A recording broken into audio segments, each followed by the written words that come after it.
Part 3 of Those Cries Unheard. It is said of the search of Lavoisine's house and her confession that, quote, when Lavoisine's house in Rue Beauregard had been searched, an upper chamber had been found above the cabinet in which she gave her famous consultations, which was obviously used to carry out abortions, and behind the cabinet, in a hidden recess, a furnace was discovered containing the remains of burnt human bones. Lavoisine eventually confessed that she had burned in the furnace or buried in her garden the bodies of over 2,500 infants. Now, the reason they hate children so much is children are very pure. They're the closest to the Creator, to that pure spirit, right?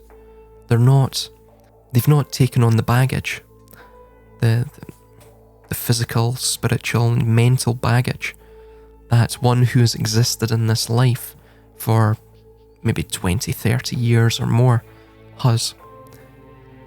So therefore they're innocent, right? That truly is what innocence is. That which is in closer proximity to the Creator. That is why they seek to destroy them. Everything they do is an act of rebellion against the Creator, right? They are rebels. We are run by a rebel government of the world. It's in rebellion to the very nature, the very essence of humanity, which is the Creator, which is the force of God, right? It's the demiurge. That's who controls this world as we speak. So he continues on. The figure seems incredible, yet her confession was not extracted under torture. The problem soon became not how to make Lavoisine talk, but how best to silence her and hush up the whole affair. The more La Reynie probed into the ramifications of this 17th century version of murder incorporated. It's a very interesting use of that phrase there, because murder incorporated is also another outgrowth, if you will, of this cult, of this conspiracy. And that occurred within the Prohibition era of the United States primarily, though they did go up into Canada too. The more worried not only he but the king and his ministers became, unquote, because they were all involved. That's what it's stating. It is interesting that murder incorporated is included here as a descriptor by the author, knowing their connections. But as we see written here, it is plain that these initiated elites were within every facet of the French royal court and the ministerial class. To bring them to justice would be to bring down the entire house of cards and the legitimacy of the crown. As we see too, abortion was a practice of these black magic practitioners. Recall too, George Hodel, the Black Dahlia murderer and probable Zodiac killer, was reported to have had an illegal abortion ring operating in the LA area, which was frequented by the Hollywood elite. He also had a neo-Mayan style mansion. Peculiarly, we'll get to the connection with that and the significance of that later on in these notes. And that house was reported by his son to be in the basement, the place where he butchered many of his victims. George derives from a Greek word georgikos or georgios, meaning agricultural work, or including harvest. That same concept or theme that we see throughout the Bible and also throughout the alchemy and all of the various mystery religions. Hod derives from the Kabbalistically linked Hebrew term glory, or literally the physical manifesting of God, or Yahweh in essence, through acts of veneration. El is the Hebrew word for God, or again, the Lord is God. Yahweh is God, as they state. Thus, George Hod El, or George Hod El, may yield the esoteric meaning, quote, harvest for the glory of El, unquote. Another individual that was engaged in mass human sacrifice and ritualistic activities. On modern abortion and its links with the occult, we see, quote, Jeanette Paris, a Wiccan, wrote in her 1992 book, The Sacrament of Abortion, quote, it is morally acceptable that a woman who derives life may also destroy life. It is not immoral to choose abortion. It is simply another kind of morality, a pagan one. Obviously, everyone has a right to his or her religious beliefs, but what if mine are pagan? One can occasionally resort to abortion when it is necessary to sacrifice the fetus to a higher cause. Abortion is a sacrifice to Artemis. Again, Artemis is very similar to, or probably another variation of this Ashtaroth character, right? Abortion is a sacrament for the gift of life to remain pure. The beings sacrificed in abortions do not suffer. So again, what we're seeing there, so abortion is a sacrament for the gift of life to remain pure. That's a lie. And we know that's a lie because the Aztecs were given that same lie by the Yaotl creature, or literally the enemy. It also can mean the Ya god, right? Again, Yaotl. Another term for that would be Tezcatlipoca, or the Lord of the Mirror's Smoke, or the Lord of the Smoking or Black Mirror. Again, Lord of the Scrying Mirror. He was the priest would convene with this entity through the Scrying Mirror. So, interestingly, just as a side note, I'll get into this later on in the notes, but John Dee and Edward Kelly had their angelic conversations, those linked to quote-quote El or Yahweh, via Scrying Mirror. Via the same Scrying Mirror, really. It looked exactly the same as the Aztec Scrying Mirrors. Exactly the same. A sort of circular shape to it. Patricia Baird Windle, a Wiccan and founder-owner of the Florida-based pro-abortion counseling centre known as Aware Women's Centre for Choice, wrote, quote, You practice your religion and let me practice mine. My religion is a holy ritual child sacrifice, unquote. Bumper stickers of abortion clinic workers also portray messages like, quote, The goddess is alive and magic is afoot, unquote, adding Goddess we trust, unquote. Again, this seems to refer to Ashtaroth, as we see above, or that mountain consort or wife of the Saturnian-like mountain deity that demands sacrifice. One of the primary names it utilises is Ya. Another example of how abortion has been linked to religious practice, i.e. sacrifice, can be found in a newsletter published by the National Abortion Federation. It provides an account of the 1985 National Convention. One of the speakers was Carter Hayward, an ordained Episcopal priest who has been active for many years in the feminist movement. The following quote was taken from her address. Quote, If women were in charge, abortion would be a sacrament, an occasion of deep and serious and sacred meaning.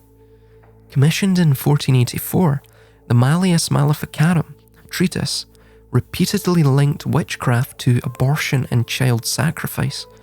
Witches who are midwives, this is what it states, quote, Witches who are midwives in various ways kill the child conceived in the womb and procure an abortion, unquote. I've stated that previously, but just reiterating it.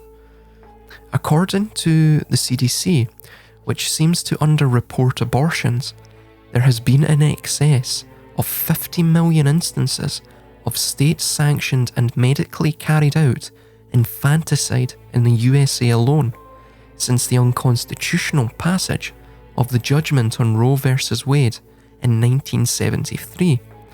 The Guttmacher Institute, in contrast, reports 63,459,781 instances of infanticide since 1973, or recorded. My book will detail the horrors of abortion, but many children, depending on the stage of the pregnancy, may be born alive. to which the eyewitness testimony of these cases indicates that the doctors typically bludgeon the still alive aborted child to death, or they drown it. So they either bludgeon it to death or they drown it. So again, with what we saw during the previous crisis event beginning in 2020, is it really any surprise that the entire medical system wouldn't be predisposed towards acting callously to their patients, right? Just something to think about. There are also commonly reported instances of abortion procedure complications for mothers that range from infertility induced by the procedure or mass hemorrhaging due to a botched procedure. The fetal tissue is of a high financial value too, which is why abortions are so heavily promoted and idealised within society. It is a multi-billion-dollar industry. The murder of infants, that is. All the while we stand back and do nothing about it, and even support the religion and God that demands such sacrifice of children. Do not worry though, the salvation of Yehoshua, will come back and save you, just as he did all of these children sacrificed to his quote-quote heavenly Father. Finally, in the Key of Solomon, it is written, quote, "In many operations it is necessary to make some sort of sacrifice unto demons, and in various ways." We also see within the Old Testament, Yahweh acts as a prince of demons. He consorts with multiple demons. Again, they're called, the angel of destruction, the angel of the Lord.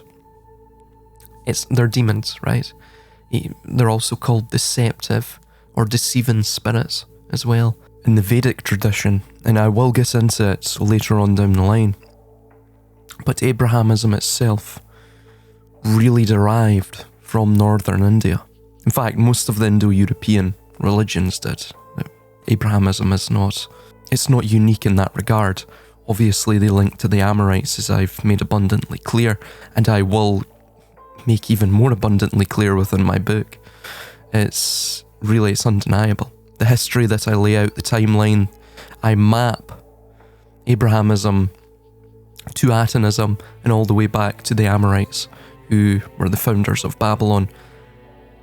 We can surmise further back than that, and again based on etymological and other cross-cultural evidence, that the Amorites were linked in some way to the Indo-European Hittites or Hurrians and those tribes of Asia Minor. We know, of course, because they're Indo-European, they had to stem back to the Vedic tradition. And of course as well, even the Eastern Elamites and the Gudans as well, which were north of Elam. All of those areas were Indo-European, or they were linked to the Indian or Vedic tradition, should we say. So in that tradition, Yahweh is Yama, right? The demiurge is the Dharma Raja. I'll get into it within another video on the meanings of that and how they link to Adonai, Aten, Yahweh, and I'll build a picture up of it, of this theological interconnection between them all. But yes, Yama is that demon which surrounds the samsara, right? The illusion, the maya, the place where suffering or energetic flux is harvested from those souls who descend into this wheel, this prison, if you will, this illusory prison, this world that we dwell within. His demons, his demonic agents, if you will, they were called the Yamaduta, right, or the Yamadutas. The underworld, the hell, there was two words for it within the Vedic tradition. Yamaloka or literally the world of Yama, right? Potentially one could say this is the Yamaloka, but no, it's a separate area. It's an underworld, it's a place of punishment. And the other word for it was Naraka, right? Again, that's where the god of death and judgment sends you. If your name is not contained within the book of life, as it states at the end of Revelation, you go to the fiery abyss, the fiery pit. Now that's either Yamaloka or you reincarnate and continually go around the wheel of samsara. Again, all of these various Abrahamic concepts do stretch back to the Vedic tradition. I mean, even the term Abraham, you have the Brahma or the Brahmin, the force of creation. Within both Greek and even going back to Sanskrit, the A prefix could denote negation, right? Or the reverse, the inverse of that which precedes the prefix. So therefore, Abrahma is literally destruction, right? It's the force of destruction, Shiva. Or that which is godless, it's against God, right? It's the Lord. It's the Lord, if you will. Furthermore as well, we even have a connection between Yahweh, or the Shem, and Shiva. We have Shiva's symbol, which is the Trishula, which, to be brief about it, is a symbol of destruction. We see Poseidon had that as well. There was a temple in Atlantis to Poseidon, right? And he takes on the typical demiurgic charioteer form, as depicted in the statue, supposedly, that was in the centre of this temple, in the centre of Atlantis, within, if you will, the Holy of Holies. As well, within 2 Kings 21:7, as I've stated countless times previously, within 2 Kings 21:7, it's written within the topography, the geography of Jerusalem. He etches his name in Jerusalem. If you look at Jerusalem, the topography of it, it is in the shape of a shin, right? Of the shin letter. That is the shape of a trident, of the Trishula. So, I mean, even the hexagram as well goes back to the Shadkona within the Vedic tradition. Again, that links to the Dharma Raja, or as we see, the Yama, the demiurge. So it all points back to Yahweh, or Aten, Adonai, being linked to, in essence, the Vedic devil, the god of death, the demiurge, the god of judgment. So no, he's not God. The Lord, if you were to be rather precise about it, is the devil. Again, these are demons. Yahweh has power over demons. He has command over them, right? Sometimes white animals are sacrificed to the good spirits, black to the evil. Again, hence why the burnt offerings. Such sacrifices consist of the blood and sometimes the flesh. Those who sacrifice animals, of whatever kind they be, should select those which are virgin. Again, like the red heifer, which we see within the temple rites. Again, it's a virgin red cow. And also the reason we see the murder of the unborn, and also of the sacrifice of children as well, as being more agreeable unto the spirits or demons, and rendering them more obedient, unquote. In more modern times, we see the Soviet doctor's plot bears a striking resemblance to this 17th century affair of poisons. The doctor's plot was a scandal in the 1950s regarding a group of primarily Avery doctors whom were indicted indicted on charges of conspiring to assassinate top Soviet officials, including Stalin himself, via poison or medical sabotage, and thus collapse the Soviet government in this way.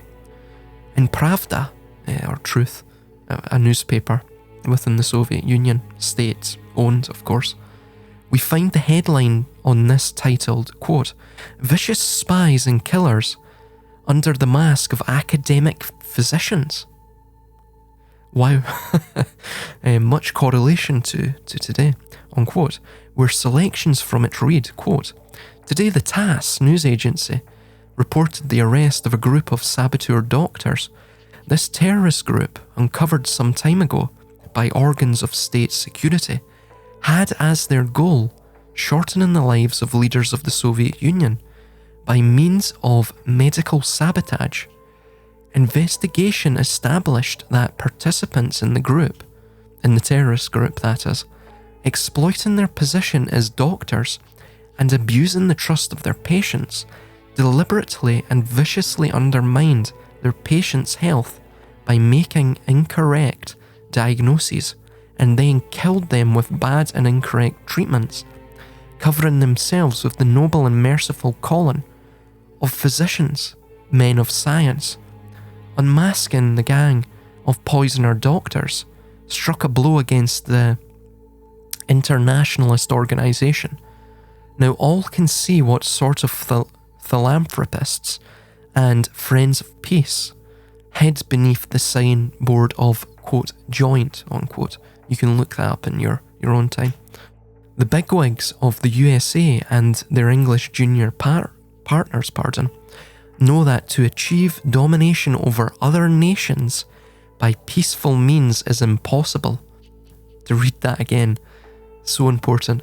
They know that to achieve domination over other nations by peaceful means is impossible. Feverishly preparing for a new world war. What do we see right now? With Russia, Ukraine, and even the saber rattling that's going on surrounding that contrived event. They want a new era of slaughter of the nations, right? To bring them closer to the Yahwishan New World Order, right? Feverishly preparing for a new world war. The energy, and I just wish to state as well, we actually have quotes from the 1950s where, should we say, members of this clique are actively talking about how they have to induce a world war, a third world war, and that the US, after, the last two world wars, the population are quite hesitant. There's a great degree of trepidation in terms of going into another war. Them flinging their sons and daughters into a industrial military meat grinder. Again, they're not too partial to that idea, of course, as they should not be. So they were talking in the 50s. How can we bring that about? How can we drum up the sounds of war? How can we drum up the fever of war once more within the minds of the populace? Well, again, what we're seeing right now is they're hitting us on all sides. We're being impoverished via inflation. The banking system is really, at any point they could pull the plug on that, catapult us into a depression, as they did after the First World War. That's created an underclass, or a vast underclass of people, in which they could then use this underclass of people who had really no political clout, no social standing, if you will. They couldn't outrun a draft. They couldn't bribe draft officials to not be drafted into World War II. And furthermore as well, it created in the minds of a lot of people, well, to escape the poverty, I'll enlist within the military, right? Again, they had no idea that it was all surrounding a sacrificial slaughter of them, right?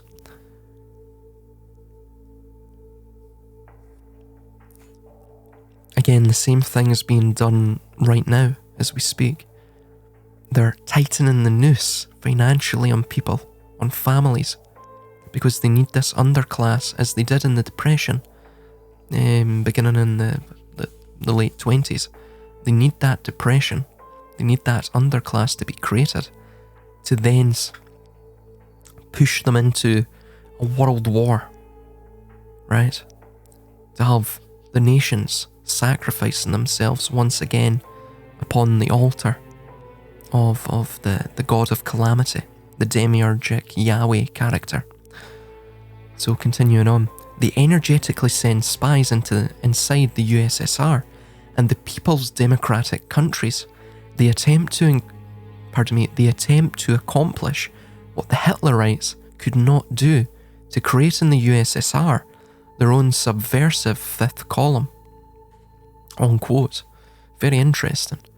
Oh, pardon me, the quote continues on. The Soviet people should not for a minute forget about the need to heighten their vigilance, and always possible, to be alert for all schemes of warmongers and their agents, to constantly strengthen the armed forces and the intelligence organs of our government.